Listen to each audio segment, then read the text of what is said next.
Okay, what's going on, everybody? I know I keep saying I was going to do a review on this. So I'm going to try something a little different. We're going to do an up close, and I'll let you guys know what I felt about it.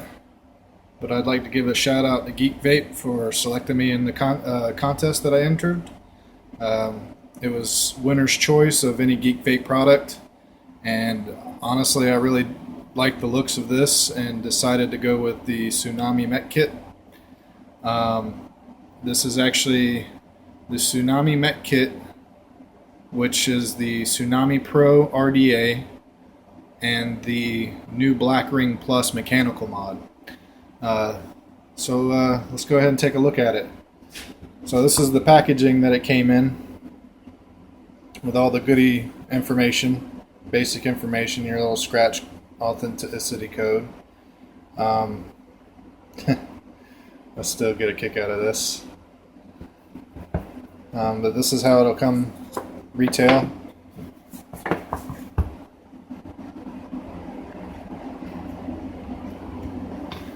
If I can get it out of the box. So I've been using this for about, I don't know, I'd say about 2 weeks now, and I'm really liking it. I haven't had a mech mod in a long time. I got rid of a bunch of ones that I had, but I'll tell you, if you're wanting to get a mech and you're concerned with like some safety issues and whatnot, this one's got a lot of safety perks on it that I really dig. They kind of went all out on it. So it's basic. There's not going to be much to it. It is for spec wise. And the drip tip height is 12 millimeters. The chamber of the dripper of the Tsunami is 36 millimeters, and then the device itself is 91 millimeters, and it is a 25 millimeter wide. So that's why this is the Tsunami Pro 25. So we'll do a little disassembly.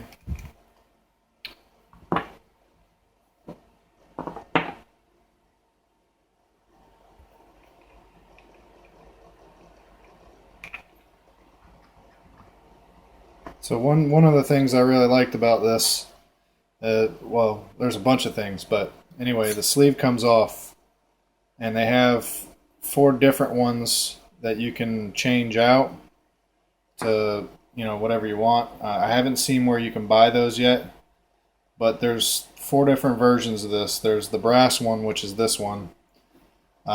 There's the crackling gold, the painting gold, which those 3 are all brass units, and then there's the copper edition, which has like a real pretty colorful sleeve that goes with it, that comes on it, and the Tsunami itself is copper. But this is pretty neat. This is the hybrid connection that you can unscrew.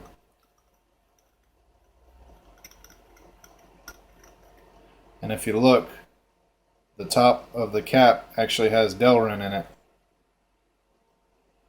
for some added safety. And then if you look on the inside of the tube, it's not a straight brass tube or copper tube. It's actually got a Delrin insert in there for, you know, if you got a tear, if, you know, you're not paying attention, you put a battery in and you got a tear in it, you got some safety precautions there.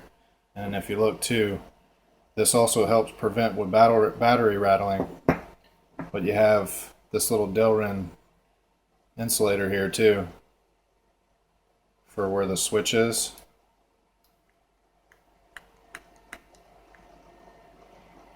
And then the other thing I was talking about that's pretty neat that it came with is this top cap here that I took off is for your hybrid connection, hybrid RDAs, which, you know, if you got a RDA that's got a protruding 510 pin, that works with this one that was on there. But then if you want to put one that you're not sure of, or an RTA or something that doesn't have a protruding 510 connection, there's actually a 510 top cap. It makes it a little bit on the taller side when you put that on, but it's not that bad. It still looks really good.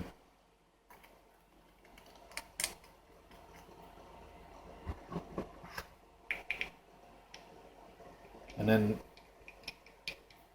the one for the regular 510 actually has a spring-loaded 510 pin in it that pushes down to make contact with the battery. And then the other thing that comes in the box, which is not a big deal for me, but for some other people might like this. Whoop. Well, Butterfingers over here. So if you're not a fan of the chuff cap that comes with it, it's got this little insert you can pop in. I'm not going to pop it in because it's a pain to get in, but you can pop that in and you can use regular 510 drip tips. But I actually like this setup better. That's just me. I like chuff caps. I don't like the closed off for the 510.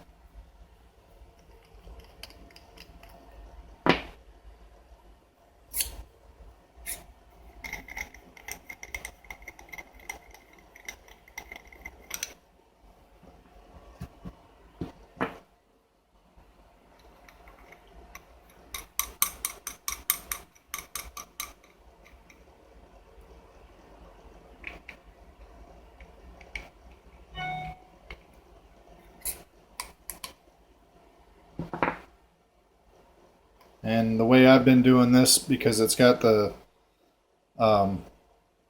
venting holes down at the bottom of the battery, I put the positive down towards the button. That way if the battery was to vent, it has a place to vent.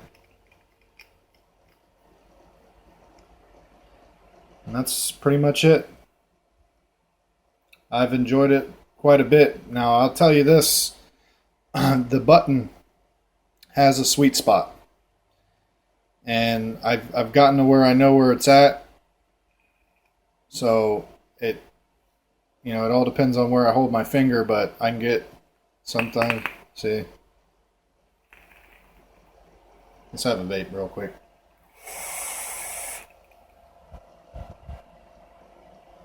That's good stuff. And I'll tell you, I wasn't a big fan of bottom airflow RDAs.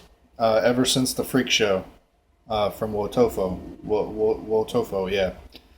I have a tendency to over drip, and I was always afraid of juice coming out of that.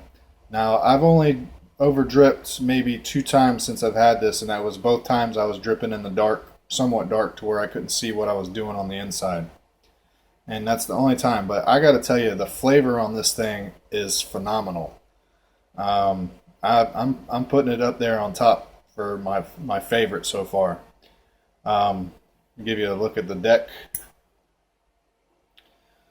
So you got a 2-post velocity style deck. There's your airflow holes.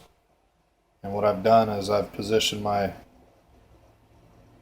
coils right over top of the airflow holes, and then just dropped enough cotton down to touch the bottom. And that way when I drip down the middle, it fills up that juice well, and that juice well is really deep. That's why it's pretty hard to over drip with this. Maybe when you're juicing up your coils when you first change out or put in a new set of coils and cotton, maybe some juice runs off of that and goes down there. Just keep a paper towel with you. But other than that, man, it's great. I like it.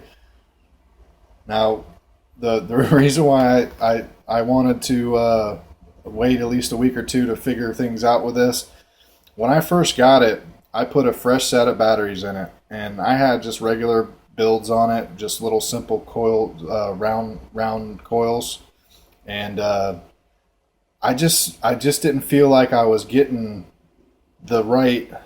I just didn't think I was getting the full power of the battery. So I watched a bunch of videos and was trying to figure out what the heck I was doing wrong. And I took this freaking button apart a number of times. Oh, oops.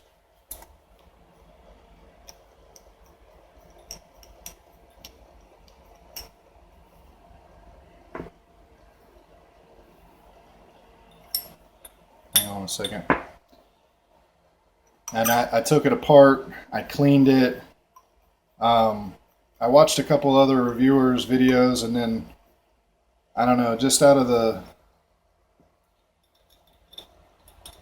few times I took it apart, I wasn't paying attention, and I was looking at it one day. And I had taken, I saw one guy's video where with the copper edition where there was a burr on that pin and it wasn't making solid contact with the battery, so I sanded that down just a little bit with a wire brush, just kind of brushed it down and cleaned it off. And after I did that, the last time I went to take this thing apart, because you can unscrew this and this bottom piece will come out, and you got the main magnet that sits in there. This is by the way, magnet. This little Delrin piece for battery safety and battery rattle is actually spring loaded, and then there's your other magnet right there on top.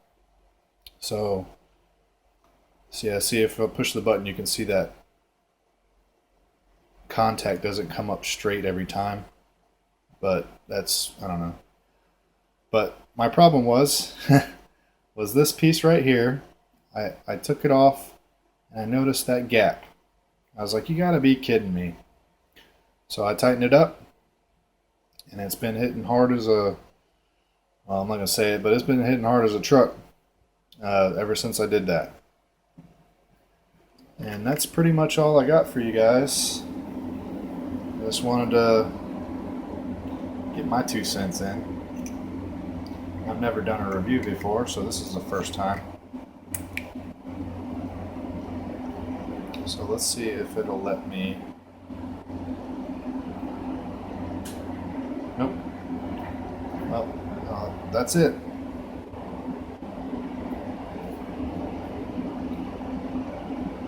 Tsunami mech kit.